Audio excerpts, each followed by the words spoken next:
Bon, je suppose que vous n'avez pas loupé les dernières informations. Elles sont loin d'être bonnes, même très très loin. Et croyez-moi que je garde un œil sur tout ce qui se passe, de près ou de loin. Je vois les informations qui sortent. Et ce, même lorsque je ne fais pas de vidéo. J'ai suivi évidemment les déclarations de Laporta. Ensuite, Gilles Martin Mystère, là, Gilles Marin de l'Atlético Madrid. Je commence à me dire qu'il faudrait peut-être envisager un plan B. Mais qui ? Parce que tous les plans B sont compliqués, si ce n'est encore plus compliqué que le cas Julián Álvarez. Et j'ai même fait évoluer ma façon de voir les choses sur ce dossier. Car vous et moi, pendant longtemps, nous avons rabaissé l'Atlético Madrid et c'est à juste titre. Je ne suis pas là pour dire qu'ils sont absolument irréprochables. Non, non, non, c'est pas ce que je suis en train de dire. Mais je vais rejeter un peu la faute sur Julián Álvarez. Non, c'est pas un enfant. Le mec, il a un agent. Le mec, il est adulte. Il a une famille. Il a des amis. Il connaît comment ça marche le monde du football. C'est pas un jeune de 18-19 ans qui vient tout juste de s'engager pour l'un de ses premiers contrats. On pourrait dire, oh, il s'est fait avoir par les avantages qu'on lui a offert à un si jeune âge. Une maison, un véhicule, un beau contrat, des années. Enfin, voilà, quoi. L'argent, t'es tout jeune. Ok. Le mec avait déjà un certain âge lorsqu'il s'est engagé du côté de l'Atlético Madrid. Je n'en dis pas plus, on en parlera petit à petit en vous affichant les informations. J'espère que tout va bien de votre côté. Vous l'avez compris avec cette intro qui est assez longue, qu'on va parler évidemment de Julián Álvarez et uniquement de Julián Álvarez. Je m'en moque de ce qui se passe pour les autres pistes. Bon, à part les remplaçants, voilà, ça fait partie de Julián Álvarez. Le plan B, on a une liste de joueurs. Et il y en a, franchement, je me demande ce qu'ils foutent dans cette liste, d'autres qui sont un peu chers, mais qui seraient une très bonne opportunité pour le Barça, au vu de leur talent qui crève l'écran. Bref, les Blaugrana, on n'oublie pas le like, l'abonnement pour soutenir la chaîne. Ceci dit, je vous affiche la première information et on en parle. J'aimerais commencer par celle-ci d'information Gilles Marin, en personne, qui nous dit connaître Juan Laporta, il sait comment il fonctionne, qu'il s'entend bien personnellement avec lui, mais qu'il connaît ses méthodes. Et en vrai, vous allez voir que son communiqué est cohérent, parce que nous, on est supporters du Barça, on connaît Juan Laporta, on sait comment il est, c'était un beau parleur depuis la nuit des temps, il a toujours fait dans la politique, ce gars. Il a fait énormément de bonnes choses au club, attention, on ne va pas cracher sur ça, mais on peut quand même admettre qu'il a un certain côté où il aime énormément parler, promettre des choses dont il sait pertinemment que ça ne se fera pas. Haaland, Messi, etc. Il le sait au fond de lui que ça ne se fera pas, mais Haaland va venir, Messi va prolonger, un tel va rester, un tel va partir. Je sais pas pourquoi il fait ça, il fait du populisme. C'est dommage ce côté-là, j'ai envie de vous dire, personne n'est parfait. Lui, son défaut, c'est ça. Alors, lisons ensemble. Je connais assez bien Juan Laporta pour croire qu'il joue constamment aux médias et aux fans pour son propre cirque personnel et je ne suis pas offensé. J'ai une bonne relation personnelle avec lui. Je lui ai parlé personnellement, je lui ai dit, s'il te plaît, laisse ça. Nous ne voulons pas le vendre et nous n'allons pas le vendre. C'est clair comme de l'eau de roche, même si moi j'ai encore un tout petit peu d'espoir. En fait, le seul espoir qui me reste, moi, encore en tête, c'est Juan Álvarez qui pète un plan parce que vous croyez que le gars est timide, réservé, qu'il n'ose pas et tout, mais attention, il faut calme. Non, faites attention, moi je vous le dis. Les gens qui sont calmes en règle générale, on se sait déjà comment ça peut terminer si vraiment ça les pousse à bout. On n'est pas à l'abri que le mec qui prenne le micro, il insulte toute la descendance de Gilles Marin. Il va vous choquer une bonne fois pour toutes, continuer à dire que oh, il est timide, réservé, il n'ose pas aller au clash et tout. On verra. Du côté de Gilles Marin et Madrid, on campe sur les mêmes positions que depuis le départ. Le joueur est intransférable, il a un contrat, il ne partira pas. On n'a pas accepté une offre à 150 millions, c'est pas pour accepter une offre à 100 millions.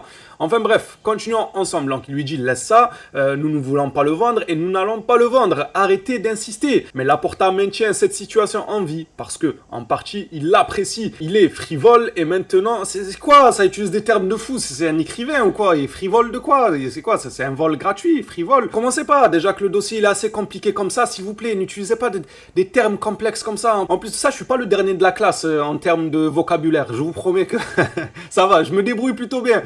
Mais frérot, frivole, il fait du free fight.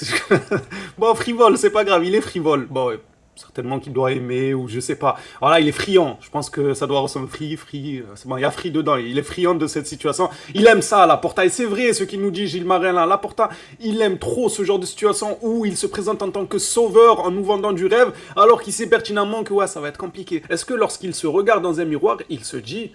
Pourquoi je mens comme ça ouvertement aux gens? Pourquoi? Continuons. Il sait parfaitement que Julián Álvarez ne jouera pas pour le FC Barcelone la saison prochaine, mais il aime faire avancer ce jeu avec les fans et les médias, et le pire de tous, avec Julián lui-même.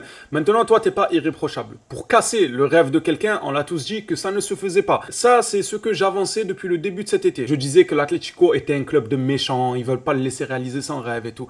Pour moi, le premier coupable avant d'arriver à ces dires-là, c'est Juan Alvarez lui-même et personne d'autre. Personne. Avant même de parler de Gilles, de machin, de l'Atlético Madrid, c'est Juan Alvarez le seul coupable de cette situation. À aucun moment tu t'engages dans un club comme l'Atlético Madrid en connaissance de cause, avec l'expérience que tu as déjà paraffé des contrats, la vie de rêve, tu l'as déjà, tu as gagné tout avec l'Argentine, avec Manchester City, il te manque rien, tu as une carrière, elle est extraordinaire pour l'âge qu'il a. Et le mec, on peut dire qu'il a quasiment tout remporté.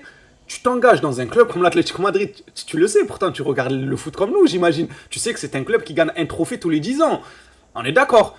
Donc tu y vas, tu ne mets pas une petite clause pour sortir ou quelque chose. Non, tu t'engages pour 5 ou 6 ans. Normal, donc désolé, mais tu es le premier fautif. Voilà, avant Gilles Marin, moi je mettrais Julián Alvarez. Au bout d'un, c'est pas un enfant. Faut le mettre face à ses responsabilités. Et pour moi, pour qu'il puisse rattraper cette grosse erreur-là, premièrement, il vire son agent. Ce n'est pas un bon conseiller. Je ne sais pas qu'est-ce qu'il a bien pu lui dire pour le faire signer à l'Atlético Madrid. Lui, il faut le virer sans aucun doute. Deuxièmement, tu dois aller au clash avec l'Atlético Madrid. Si tu veux rattraper l'erreur que tu as faite, va au clash, sèche les entraînements, insulte Gilles Marin s'il le faut. Face caméra, tu viens, tu lui dis ces 4 vérités. Comme ça, il y a plus qu'une cassure. Déjà que là, la cassure pour moi est consommée. Il y a déjà cassure. À partir du moment qu'il dit qu'il veut aller ailleurs pour faire son rêve, là, les supporters, ils vont l'avoir mauvaise. Toute la saison, ils en auront après lui, à moins que voilà, le club fasse des communiqués, etc. pour dire calmez-vous, il est avec nous, c'est bon. Il s'est excusé, il s'est juste laissé emporter, le Barça l'a manipulé, voilà, tout ce genre de trucs pour calmer les supporters. Mis à part ça, les supporters vont lui en faire voir de toutes les couleurs tout au long de la saison. Mais pour faire comprendre à cette direction qui a la tête dure et qui veut garder un joueur qui ne veut plus porter leur maillot, va au clash. Voilà, tu rattraperas ton erreur. Je suis désolé, mais t'es pas un enfant. T'as pas signé à l'âge de 17 ans. Hein. T'as signé, frérot, t'avais 25-26 ans. Au bout d'un moment, prends tes responsabilités, insulte tout le monde. Parce que, oui, Julián Alvarez a un rêve. Il veut jouer pour le FC Barcelone, c'est ok. Mais si on se met à la place de l'Atlético Madrid et du président lui-même, ils n'ont pas des rêves, eux. Non, ils ont des rêves, j'imagine. Ils rêvent de trophées tous les jours. Ils en gagnent un tous les 45 ans. Donc, sur ce point, on est d'accord. Ils rêvent de trophées.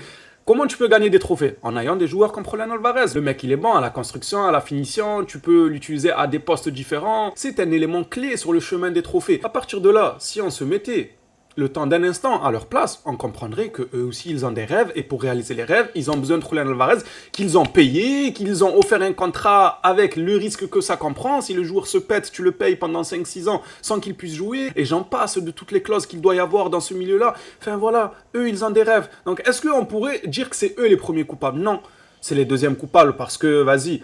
Ok, tu as des rêves et tout, mais si le joueur ne veut plus porter ton maillot, il faut avoir de l'amour propre et lui dire allez, Salem, tu vas voir ailleurs, tu vas jouer où tu veux, mais moi je peux pas garder quelqu'un qui ne veut pas rester avec moi. Ça, je ne vais pas le nier, mais le choix du joueur pour moi reste l'erreur principale. C'est fatal comme choix, ça. Des sources du club indiquent que le FC Barcelone ne se laisserait pas provoquer. Il n'engagera pas de guerre verbale avec Gilles Marin. Mais surtout que ça servira à rien. La seule guerre verbale qui pourrait fonctionner, c'est entre Alvarez et Gilles Marin. Le Barça, ça servira à rien. Ils ont raison. Ne vous laissez pas provoquer, ça sert à rien. C'est une perte de temps, une perte d'énergie pour au final n'aboutir à rien du tout. Tu n'es pas en position de force dans ce dossier. Crois-moi que même si tu lançais une guerre verbale, mis à part vous humilier tous les deux sur la place publique, ça n'avancera en rien. Par contre, le joueur, lui, oui, il a la même mise sur la situation. Si vraiment il venait à insulter la descendance de Gilles Marin, je pense qu'ils vont le radier ou l'envoyer ailleurs de force. La position consiste à garder le silence et à attendre ce qui se passera avec Julián Alvarez après la fin de la Coupe du Monde ce dimanche. Voilà, j'aurais pas dit mieux, moi. Il faut attendre ce qui se passera avec Julián Alvarez. C'est lui qui détient la solution entre ses mains. Alors la solution, elle n'est pas jolie, mais c'est comme ça. Il doit rattraper son erreur par n'importe quel moyen. Il a déjà parlé, c'est bien, il a fait un effort. Maintenant, on voit que ce n'est pas suffisant parce que malgré ses efforts et ses déclarations, Gilles Marin continue de dire et plaider que son joueur est intransférable et qu'on se sent agressé, que le Barça manipule notre joueur. Le mec vit dans un rêve. Il a son joueur qui dit qu'il ne veut pas jouer pour lui, il doit aller ailleurs. Et lui, il nous dit c'est le Barça qui l'a manipulé pour dire ça. Ah, mais lui aussi, à un bout d'un moment. Benyad Ashraf rapporte que le FC Barcelone commencera bientôt à envisager des solutions alternatives. Si l'acquisition de Julián Alvarez ne se concrétise pas, par respect pour le joueur, le club attendra encore un peu, mais il sera contraint de réfléchir à la nécessité de renforcer le poste de numéro 9. Par là, on sous-entend évidemment qu'on va laisser encore quelques semaines, allez, je pense peut-être 2 petites semaines et encore. Après la finale de la Coupe du Monde en soi, normalement tout devrait se débloquer. Il faudra surveiller les jours qui suivent cette fameuse finale-là, qui va être incroyable. D'ailleurs, Lamine Messi, Oh là là, c'est terrible, on mange bien. C'est la première fois que je vais assister à une finale où je vais me dire que le meilleur gagne. Franchement, que le meilleur gagne. Si Lamine prend sa première Coupe du Monde, magnifique. Il ira tout droit vers son ballon d'or. Si c'est Messi qui prend sa deuxième Coupe du Monde, c'est magnifique pour l'histoire. Oh là là, 40 ans le mec, à 40 piges. Pendant que l'autre, il crie Cristiano Ronaldo, là, il a crié I am back parce qu'il a mis un but ou 2 buts, un doublé contre l'Ouzbékistan, il a crié I am back. I am back de quoi, Ronaldo, hein? Va faire les bacs là-bas d'un rappeur au Portugal ou je sais pas. I am back de quoi, wesh? Qu'est-ce que tu racontes? Bac quoi? T'as eu le bac, Ronaldo?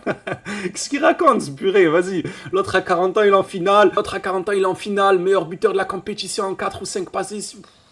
On mange bien, on mange très bien, on va se régaler devant cette finale. Bref, après cette finale, le spectacle ne sera pas terminé parce qu'il faudra attendre le clash de Alvarez. S'il décide d'aller au clash un peu plus corsé que les paroles qu'il a eues en nous parlant de ses rêves, etc. Julián Alvarez est mécontent de l'Atlético car ils ont rompu leur promesse de le laisser partir. Après la Coupe du Monde, Julián n'exclut pas de s'adresser publiquement pour annoncer sa détermination à quitter l'Atlético Madrid. Là, voilà la solution. C'est la seule et unique solution dans ce dossier, que Julián soit prêt à faire tout et n'importe quoi pour quitter Madrid. C'est la seule solution pour qu'il parte, sinon il ne partira pas. Nous, on n'a aucun moyen de pression. Donc c'est Julián qui a les clés. Julián Alvarez et son entourage se sentent trahis et peu respectés par la direction de l'Atlético Madrid. Mon gars, t'as signé tout seul, il n'y a personne qui t'a obligé à signer là-bas. Ah oui, ton agent. Ah, t'as un bon agent. Après avoir considéré que la promesse de faciliter son départ n'était pas tenue, en plus, il a été contrarié que le club parle de son avenir en pleine dispute de la finale. Le mec, là, Gilles Marin, il a déclaré ça hier soir. Allez, à 24-48 heures de la finale, c'est pas malin. Moi, je trouve aussi que c'est un manque de respect. Au-delà du fait de pas tenir ses promesses et tout ce qu'on a vu, il y a aussi le fait qu'il est encore dans ton équipe. Tu veux le garder, mais tu parles avant une finale de la Coupe du Monde de ton joueur. C'est quand même incroyable. Faut aller au clash, c'est tout. Il n'y a pas 36 000 solutions, Alvarez. Prends le micro et dis-nous tout ce qui te passe par la tête. On t'en voudra pas. Moi, je ne dirais pas, ah, il est mal élevé, il est pas respectueux, sa bouche, elle est sale. Non, non, non. Pour le contexte, ta bouche sera très très propre, peu importe ce qui pourrait en sortir. Le Barça étudie des alternatives après que l'Atlético Madrid ait écarté la vente de Julián Alvarez. Kroupi reste l'option privilégiée. Kroupi est une option extraordinaire. Alors oui, il est cher, oui, c'est un pari, un risque que tu prends, mais si il venait à confirmer au Barça, il a un talent, lui, qui crève l'écran. Ce jeune Kroupi-là est vraiment très très bon, mais attention, ça reste quand même un risque, 100-120 millions pour un joueur envers qui on va attendre qu'il confirme. C'était un risque dans la situation du Barça. On a aussi Aslani. Franchement, joueur prometteur, profil assez intéressant, Sesco. Joueur que j'apprécie assez bien. Maintenant, il est tout récent du côté d'United. Je vois pas pourquoi il quitterait le club. On a aussi Vlahovic.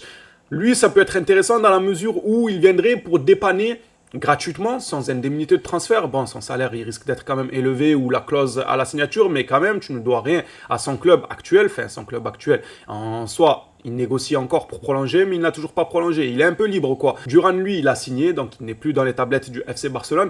Darwin Núñez, il est parti s'enterrer bien loin. Le football de haut niveau ne lui dit trop rien. Moi, Núñez, c'était un joueur à l'époque, j'aurais pu tout donner pour le voir au FC Barcelone. Avant qu'il fasse son fameux passage à Liverpool, raté, où il finit ailleurs, au fin fond du monde. Moi, c'était un joueur qui me faisait kiffer. Quand je le voyais jouer, avant son départ pour Liverpool, je me disais, lui, c'est un bon joueur de ballon. Malheureusement, il s'est perdu. Tu vois, Alvarez, c'est ce qui t'attend, toi aussi. Hein. Tu vas encore faire 2-3 saisons à Madrid et tu vas finir là-bas au fin fond du monde. Hein. Je vais pas enterrer toutes nos chances quand même. Je me dis, il y a de l'espoir. J'attends après cette finale, si vraiment Alvarez va au clash contre l'Atlético Madrid, je préfère y croire encore. Voilà. Donc Núñez figure également dans cette liste de candidats. Dites-moi, vous, les Blaugrana, quel joueur vous intéresserait? Moi, dans la limite où on doit colmater les brèches pour ensuite aller chercher Alvarez peut-être la saison d'après, je dirais Vlahovic gratuitement, tu vois, il vient gratuit, tu testes, tu as acheté Gordon qui peut aussi jouer neuf, ailier, voilà, tu as des joueurs qui peuvent un peu jouer à plusieurs postes en attaque, c'est intéressant, donc pourquoi pas. Maintenant, Aslani, je ne serais pas contre non plus, dès que la rumeur était sortie il y a 2 mois de ça,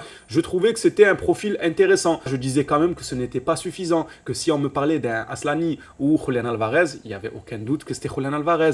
Pareil pour les autres numéros 9. Dans cette liste-là, il y a 2-3 petits joueurs qui ne figurent pas parce qu'ils sont intransférables, c'est Lautaro Martinez, et c'est bien dommage, le joueur lui-même a déclaré vouloir finir sa carrière à l'Inter. Et ensuite, nous avons aussi Kane. Ouais, Kane, les gars. Allez le déloger, lui, il veut pas aller au clash, hein, non, lui, il aime bien le Bayern, il se plaît bien, et la vie là-bas lui plaît, mais ça se voit, les Anglais, les gros verts, là, les pants, ou je sais pas comment on appelle ça, là, c'est sans délire, ça se voit, non, Ça se voit, les frères, ne me dites pas je sais pas quoi. Hein. Ça se voit, ils kiffent le délire là-bas, des grosses peintes à chaque victoire en finale et tout. Des gros tonneaux déversés sur les joueurs. Il aime trop cette ambiance. Harry Kane, c'est un futur. C'est un futur addict à ça. Je sais pas si on a le droit de dire le terme. En vrai, c'est pas un truc de fou non plus. C'est un mot courant. Mais je sais pas, avec YouTube et la monétisation, on s'étend jamais. Mais vous m'avez compris, quoi. En Allemagne, ils aiment bien quelque chose, surtout le Bayern. Quelque chose qu'ils ont renversé d'ailleurs sur les locks de Olysée, le pauvre. Enfin bref, Kane, il est attaché à cette vie-là. Ça lui plaît. Bah, reste là-bas alors. Si tu préfères ça, à venir gagner un ballon d'or, une Ligue des Champions avec Barcelone. Regarde Lewandowski, que ça te sert d'exemple, s'il te plaît, Harry Kane. Parce que moi, Harry Kane, fut un temps, je le mettais devant Julian Alvarez. Ah oui, oui, bien sûr. Je me disais, je préfère voir Harry Kane qu'Alvarez. Après, au fil du temps, Kane a dit non, je veux pas partir. Alvarez commençait à être intéressant. Je me disais, il est plus jeune que lui aussi, il a 26-27 ans, donc vas-y, un peu plus d'avenir. Sinon, l'un de mes coups de cœur, moi, ça a toujours été Harry Kane. J'ai toujours apprécié ce joueur, son profil et tout. Oh là là, il pouvait faire des dégâts avec Rafinha, Gordon, Lamine sur les ailes. J'arrête, j'embellis trop l'histoire qui ne va jamais voir le jour. Les Blaugrana, c'est déjà terminé pour cette vidéo actualité. Dites-moi ce que vous en pensez. Êtes-vous d'accord déjà avec mon avis quand je dis que le premier fautif, c'est Julian Alvarez dans cette histoire et ensuite vient l'Atlético Madrid qui nous casse la tête et ne veut pas libérer leurs joueurs. Ensuite, concernant le fameux plan B, quel joueur vous intéresse dans cette fameuse liste que nous a sorti le journal Sport? Qui prendriez-vous et pourquoi? C'est intéressant de savoir aussi le pourquoi du comment. Les phénomènes sur ce, on se dit à la prochaine sur le FC Barcelone. D'ici là, prenez soin de vous.